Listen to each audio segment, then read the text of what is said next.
नमस्कार साथियों, मेरा नाम सुनील सैनी। मीडिया सिपाही चैनल में आपका स्वागत करता हूं। तो आज मैं आया हूं डीग जिले में, जो कि हाल ही में डीग जिला बनकर तैयार हुआ है। तो आज हम यहां के स्थानीय लोग से बातचीत करते हैं कि यहां पर क्या-क्या व्यवस्थाएं चल रही हैं। सरकार को 2.5 साल पूरे हो गए हैं, तो उसके बारे में इनका क्या कहना है। राम राम जी। जय श्री राधे। जी जी, आपका परिचय। मैं ललित तिवारी, शहर मंडल अध्यक्ष डीग। जी। अच्छा, मैं बात करता हूं कि राजस्थान सरकार में भजनलाल जी की सरकार को 2.5 साल पूरे हो गए हैं, तो उनके कार्यकाल को देखते हुए आपकी क्या राय है। देखिए, ये एक डबल इंजन की सरकार है और हम देखें तो एक स्वर्णिम काल चल रहा है राजस्थान के विकास के लिए। मान लिए भजनलाल जी जो हमारे मुख्यमंत्री हैं, उनकी नई सोच ने राजस्थान के विकास को जो दिशा दी है वो अतुलनीय रही है इस बार। अच्छा, लोकल मुद्दों पे बात करता हूँ कि सड़क, पानी, बिजली, इन सब के बारे में आपके डीग जिले में कैसे हालात है। देखिए, डीग अगर अपन जिले की बात करें तो डीग जिला पिछली सरकार ने, पिछली बार जो कांग्रेस सरकार रही थी, उसने केवल एक चुनावी वादे के तहत और चुनाव जीतने के लिए रेवड़ियों की तरह जिले बांट दिए। हालांकि हमारा डीग तो शुरू से ही जिला बनने के लिए संघर्षरत था, लेकिन उन्होंने कम से कम 19 या 20 जिले बनाए। हमारी सरकार आई, उसने वास्तविक रूप से जिन जिलों को रहना था वो जिले रखे और हम बहुत बहुत धन्यवाद देते हैं कि एक डीग जिला उन्होंने बरकरार रखा। विकास की जो गंगा डीग जिले में बह रही है वो इस सरकार के आने के बाद ही रही है। हमारी भाजपा सरकार ने जिले के हिसाब से जो बजट है वो डीग को दिया है।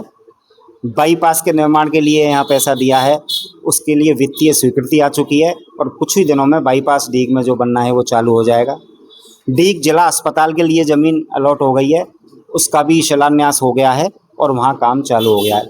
20 गोदाम का शिलान्यास हो गया है। पुलिस लाइन के लिए यहाँ जगह मिल गई है और भी विभिन्न जिले के स्तर के जो ऑफिस हैं वो धीरे धीरे वो सभी ऑफिस आ रहे हैं। तो सरकार चिंतित है इस जिलों को लेके, इसके विकास को लेके। मान लिए भजनलाल जी क्योंकि हमारे भरतपुर से ही हैं, उनके लिए भी विशेष रूप से डीग भरतपुर जिले के लिए चिंताएं रहती हैं। चिंता तो पूरे राजस्थान के लिए ही है, लेकिन क्योंकि हम लोगों को थोड़ा सा ज़्यादा अपेक्षाएं उनसे हैं, क्योंकि भाई वो हमारे यहाँ के हैं, हमारे ज़िले से हैं, तो इस चीज़ को लेके वो भी चिंतित हैं। और यहाँ के विकास के लिए अपन भरतपुर की बात करें तो हमारा मानना है कि आने वाले 1.5-2 साल में भरतपुर की जो तस्वीर होगी वो बिल्कुल ही निराली होगी।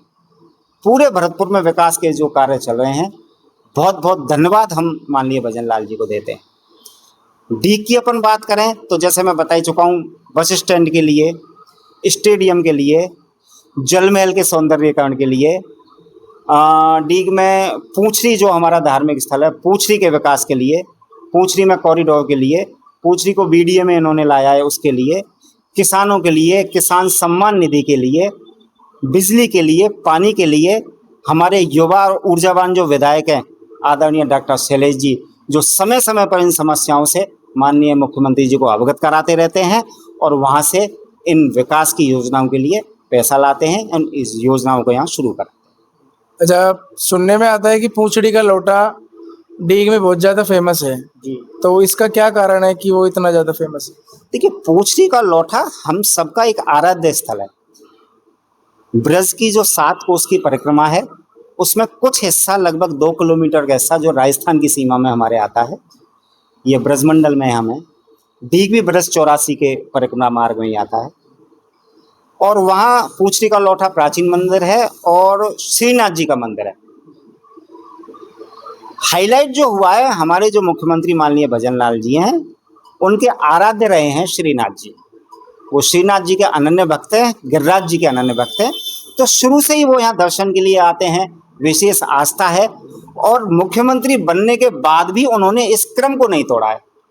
आज राजनीति के इतने ऊंचे पायदान पर पहुंचने के बाद भी उन्होंने अपने उस आराध्य का स्तवन कभी भी छोड़ा नहीं है। अभी भी उनकी धर्मपत्नी इसमें अधिक मास में यहाँ दंडवत परिक्रमा लगा के गई है। एक इतने ऊंचे ओहदे पर रहने के बाद व्यक्ति आज राजनीति के उच्च पायदान पे हैं, प्रथम पंक्ति में रहने वाले व्यक्ति हैं, तो एक समाज को भी संदेश मिलता है। हमारी भाजपा सरकार सनातनी सरकार रही है, संस्कृति को बढ़ावा इसने दिया है, धर्म को बढ़ावा इस सरकार ने दिया है। तो ये लोग, ये अग्रिम पंक्ति के लोग हैं। आज हम फिल्मी एक्टर कोई होता है, उसकी हेयर स्टाइल बन जाती है, तो उस हेयर स्टाइल का हमारे नए युवा अनुकरण करते हैं, उनके कपड़ों का अनुकरण करते हैं, जैसे वो फैशन में जाते हैं उस फैशन को वो मानते हैं।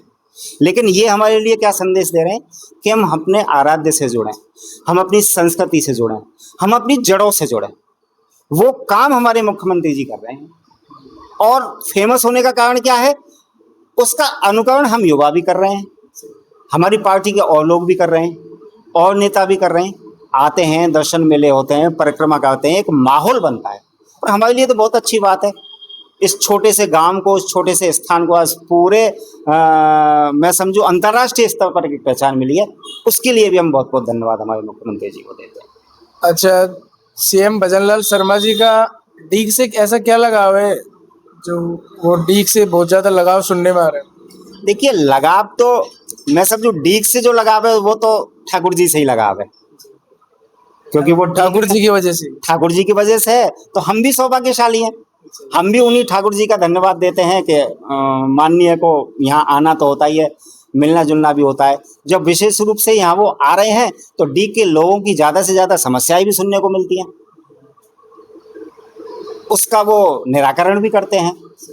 तो हम तो सौभाग्यशाली हैं इस चीज़ में बहुत। बाकी वैसे पूरे राजस्थान भर का उन्हें ध्यान है, ऐसा नहीं है कि विशेष डीग का ही वो ध्यान रख रहे हैं। माननीय मुख्यमंत्री जी पूरे राजस्थान के विकास के लिए प्रतिबद्ध हैं, संकल्पित हैं, और वो उस चीज़ को साकार कर रहे हैं।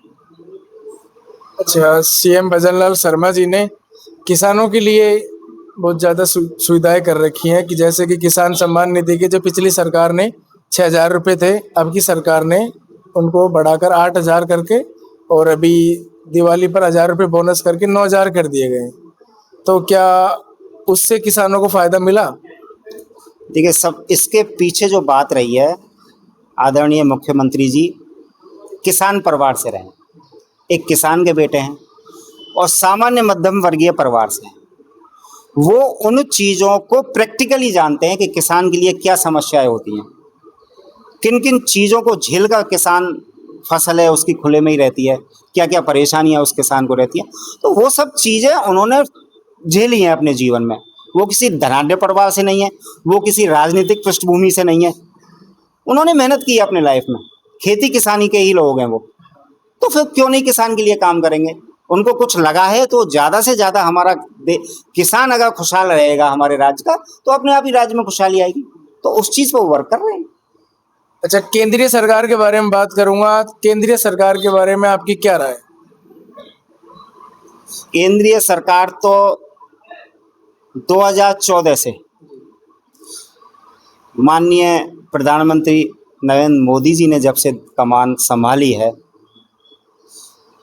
तो हमारा देश का एक पुरातन स्वरूप लौट रहा है, ऐसा मेरा मानना है।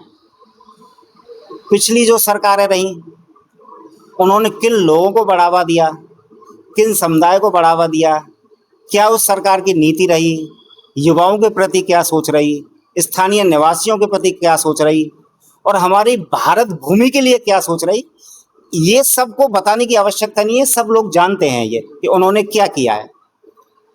माननीय मोदी जी आए हैं, उन्होंने जो राम राज्य की कल्पना हम करते थे, जो आदरणीय दीनदयाल उपाध्याय जी, श्यामा प्रसाद मुखर्जी, जिन्होंने एक नवीन भारत की स्वप्न जिन्होंने देखा था, उस स्वप्न को साकार हमारे मोदी जी कर रहे हैं।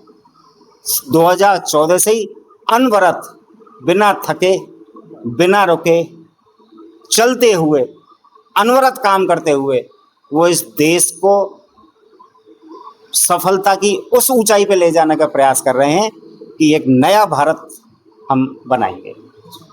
अच्छा, अभी मोदी जी ने भाषण दिया था कि 1 साल तक पेट्रोल, डीजल और सोना बहुत कम खरीदो, तो उसके पीछे क्या कारण लगता है आपको? देखिए, वैश्विक परिस्थितियां जो हैं वो हम सब विदित हैं उन चीज़ों से। पूरे विश्व की स्थितियां इस समय सामान्य नहीं हैं।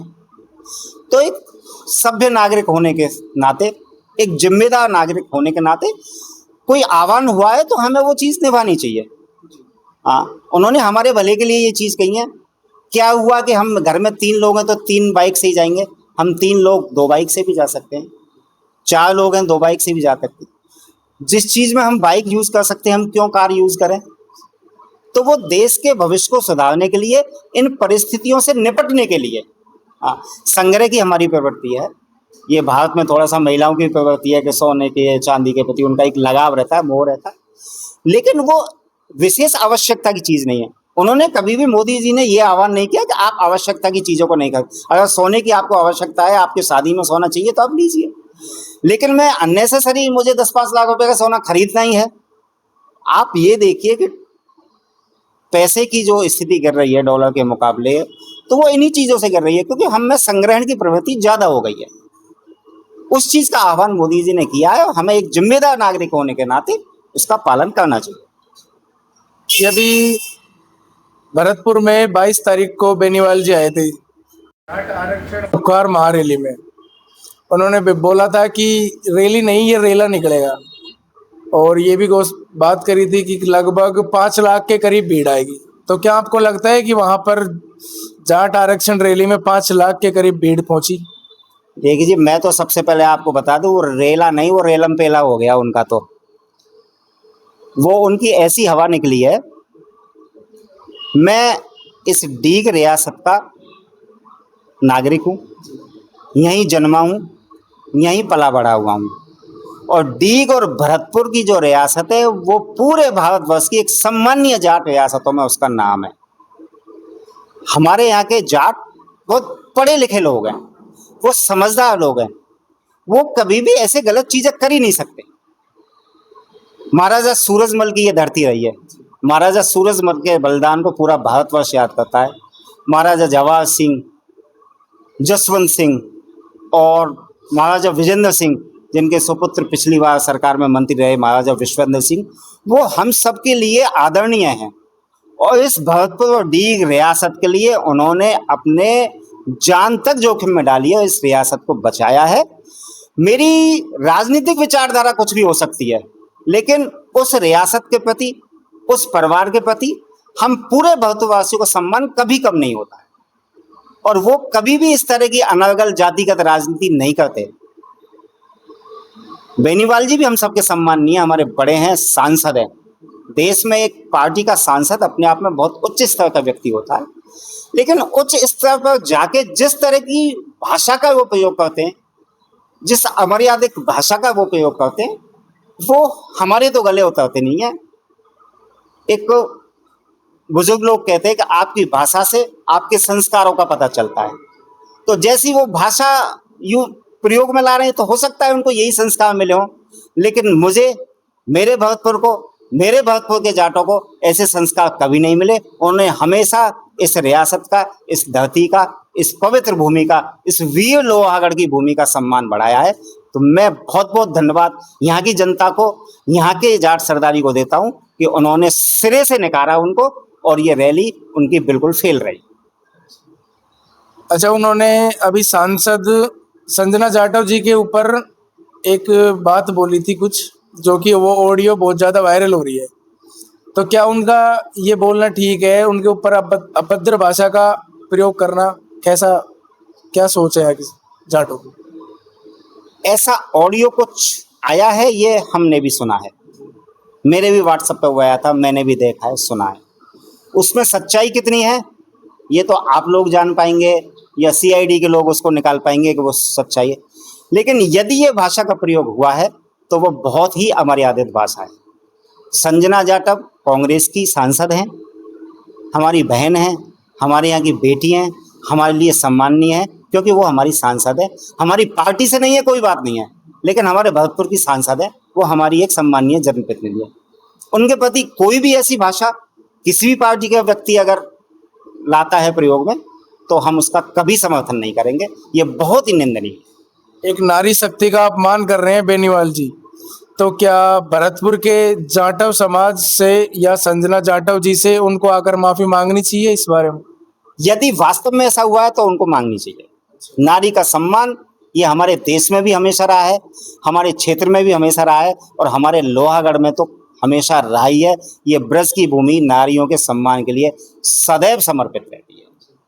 तो उन्होंने अगर इस भाषा का प्रयोग वास्तव में किया है तो उनको माफी मांगनी चाहिए। उन्होंने मुख्यमंत्री के ऊपर भी टिप्पणी करी थी कि मूर्खों के राजा मूर्खाधिराज, और अभी ये जाट आरक्षण रैली में आए थे तो मुख्यमंत्री की जाति के ऊपर सवाल उठाने लग गए। मगर बात तो जाट आरक्षण की थी, पर मुख्यमंत्री के ऊपर टिप्पणी करने लग गए। तो उनका मुख्यमंत्री के ऊपर, एक बड़े नेता के ऊपर टिप्पणी करना कितना क्या सही रहा? माननीय बेनीवाल जी ने भरतपुर में जो रैली रखी थी वो जाट आरक्षण के लिए रखी है।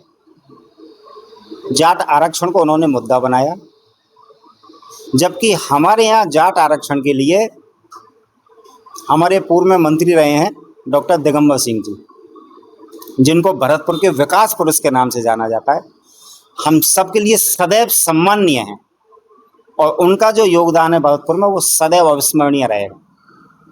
उनके सुपुत्र आदरणीय डॉक्टर शैलेश सिंह जी, जो उन्हीं के पद चिन्हों पर चल रहे हैं और इस क्षेत्र के विकास के लिए संकल्पित हैं, प्रतिबद्ध हैं। उन्होंने, माननीय दिगंबर सिंह जी ने ये बात उठाई थी जाट आरक्षण की। हमारे महाराजा विश्वेंद्र सिंह, पूर्व में उन्होंने एक बार सांसद से इस्तीफा दिया था जाट आरक्षण के लिए, उसके बाद भी कांग्रेस सरकार में भी उन्होंने बात कही। तो हम जब हमारे यहाँ के स्थानीय जनप्रतिनिधि इस बात को लेकर पूरी तरह से सजग हैं तो आपको तो कोई आवश्यकता ही नहीं थी। और स्थानीय जाट लोगों ने आपका कभी सहयोग भी नहीं किया है। माननीय बेनीवाल जी का तो रैली हुई, आए, वो समर्थक भी अपने साथ लाए, वो गाड़ी भी अपने साथ लाए, वो बैंड बाजा टेंट भी अपने साथ लाए और टाएं टाएं फुस। मंच पर आरक्षण की तो कोई बात ही नहीं रही। मंच पर उन्होंने संजना जी के बारे में कुछ कहा, मंच पर उन्होंने इसके बारे में कुछ कहा, मंच पर उन्होंने माननीय भजनलाल जी के बारे में कुछ कहा, उनकी जाति के बारे में टिप्पणी की। तो भाई इस चीज से आरक्षण थोड़ी मिलना है, आपको आरक्षण तो अपने मुद्दों से ही तो मिलना है। आप मंच पर बात करते कि जात आरक्षण मिलने के क्या मुद्दे होने चाहिए थे, वो तो मुद्दे गायब ही थे, ऐसा तो कोई मुद्दा ही नहीं था। दूसरों की जातियों को बताने से, दूसरों के बारे में टिप्पणी करने से, इससे आपको आरक्षण थोड़ी मिलेगा। तो ये उनका अपनी पार्टी को प्रमोट करने का, अपनी भुजबल शक्ति को दिखाने का हो सकता है एक प्रयास रहा हो, जिसमें वो पूरी तरह से विफल रहे हैं। अच्छा, जाट आरक्षण की जो इन्होंने मुद्दा उठाया था, रैली निकाली थी, उस जाट आरक्षण को सरकार ही केंद्र तक पहुंचाएगी। तो बेनीवाल जी तो सरकार को गाली देते हैं, अपशब्द बोलते हैं, तो क्या सरकार जाट आरक्षण के लिए मानेगी? देखिए, बेनीवाल जी का मुद्दा कभी जाट आरक्षण है ही नहीं। वैसे मैं आपको फिर कह रहा हूँ, बेनीवाल जी का मुद्दा जाट आरक्षण कभी नहीं है। बेनीवाल जी का मुद्दा है अपने आप को प्रमोट करना, अपनी पार्टी को प्रमोट करना। उनको एक मंच चाहिए। यहाँ के कुछ भ्रमित लोगों ने सहयोग कर दिया है, उनको एक मंच मिल गया है, यहाँ आने के लिए जगह मिल गई है, आए हैं। जाट आरक्षण के लिए हमारी सरकार काम कर रही है, जाट आरक्षण के लिए हमारे सामान्य विधायक डॉक्टर शैलेश सिंह जी काम कर रहे हैं, जाट आरक्षण के लिए नदवई से विधायक जगत सिंह जी पूरी तरह से काम कर रहे हैं, जाट आरक्षण के लिए हमारे महाराज साहब भी संकल्पित है, वो भी अपने प्रयास में है। तो इनकी तो आवश्यकता ही नहीं है हमें। हम भरतपुर वासी हर चीज के लिए अपने आप में सुविधा संपन्न हैं। हमारे पास हमारे नेता हैं, हमारे पास हमारे जनप्रतिनिधि हैं, हमें किसी की और की आवश्यकता बाहर की कभी है ही नहीं। बेनीवाल, सुनने में आता है कि बेनीवाल जी अपने साथ गुंडों की फौज लेकर चलते हैं, एक युवा लड़कों को साथ में लेकर चलते हैं कि जैसे कि कोई गुंडे की फौज हो वैसे लेकर चलते हैं। तो क्या ये बात सही है? देखिए, इस बारे में तो मुझे कभी विदित नहीं है, ना मैं कभी उनकी रैली में गया, ना कभी हमारी उनसे मुलाकात हुई। उनकी रैली में हमेशा युवा ही मिलते हैं, कोई बुजुर्ग नहीं मिलता। हो सकता है उनको ऐसा लगे कि युवाओं को जल्दी काबू में किया जा सके या पथ भ्रमित किया जा सके। जिस तरह की अमर्यादित भाषा वो उपयोग में लाते हैं, जिस तरह की बयानबाजी वो करते हैं, तो उससे भ्रम की स्थिति पैदा होती है। कभी भी एक शुद्ध राजनीति आप उस चीज से कभी नहीं कर सकते। अच्छा, भरतपुर और धौलपुर और डीग तीनों को जाट आरक्षण चाहिए था, तो ये तीनों क्षेत्रों में कितनी जनसंख्या होगी जाट समाज की? ये जनसंख्या के बारे तो मैं प्रॉपर नहीं बता सकता। इतना निश्चित है कि डीग विधानसभा क्षेत्र में जाट जनसंख्या सबसे ज़्यादा है। डीग कुमेर विधानसभा क्षेत्र में, नदबई विधानसभा क्षेत्र में भी जाट संख्या ज़्यादा है, और धौलपुर का मुझे आइडिया नहीं है। अच्छा, क्या ये डीग और भरतपुर, धौलपुर, यहाँ के जाट उस रैली में पहुंचे बेनीवाल जी के साथ? नहीं, बहुत कम संख्या में, ना के बराबर। अगर उस पूरी रैली की संख्या का आप आकलन करें तो 10% लोग भी डीग, भरतपुर, कुमेर, नदबई यहाँ से नहीं थे उस रैली।